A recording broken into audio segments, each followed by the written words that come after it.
Today in Cannabis News, New York State cannabis authorities convene for the first time since legalization to authorize cannabis flower accessibility for medical patients. Cannabis sales in the state of Illinois are expected to reach $1 billion in 2021, thanks to strong September figures. And next month, citizens of Philadelphia, Pennsylvania will vote on a cannabis initiative to urge lawmakers to legalize cannabis throughout the state. It's Thursday, October 7th, and this is your Trichomes Morning Buzz. Broadcasting live from the Trichomes.com studios in Southern California. It's time for your Morning Buzz. We bring you late-breaking news that keeps you up to date with what's happening in the cannabis industry.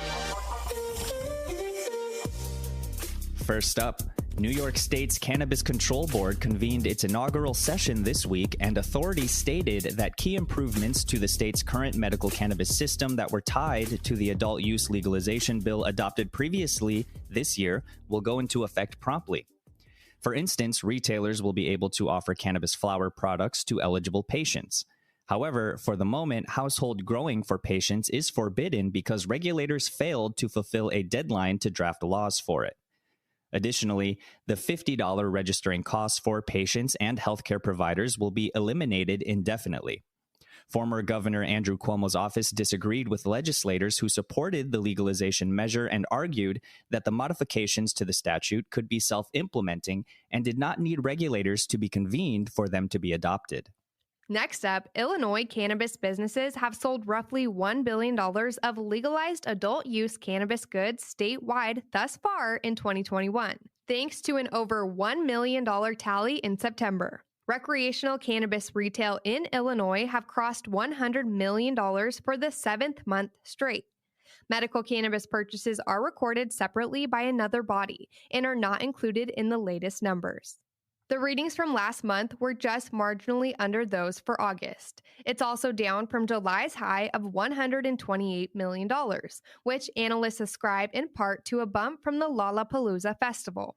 However, the statistics show that the recreational sector, which debuted at the start of 2020, has seen a degree of reliability thus far. When October data is released next month, the state will see the realization of the Illinois Chamber of Commerce president's forecast in May that merchants would generate over $1 billion in recreational sales in 2021. Last up, though several Pennsylvania localities have passed resolutions decriminalizing the possession of cannabis, statewide cannabis reform measures have failed repeatedly. In order to further motivate the state government to proceed with cannabis reform, the Philadelphia City Council has mounted an initiative on the municipal ballot.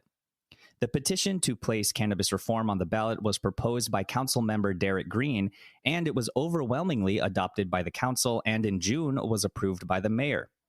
The initiative would have the citizens of Philadelphia call upon the Pennsylvania General Assembly and the governor to pass legislation that will decriminalize, regulate, and tax the use and sale to adults aged 21 years or older of cannabis for non-medical purposes.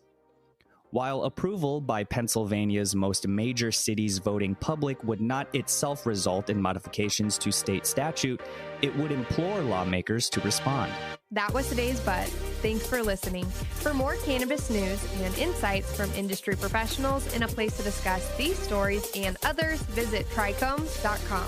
And be sure to catch up with all of our other cannabis industry-related podcasts like Hash It Out, Tech in Cannabis, or the International Cannabis Conversation, wherever you get your podcasts. For Trichomes.com, I'm RJ Balde. And I'm Devin Liao. Have a great day.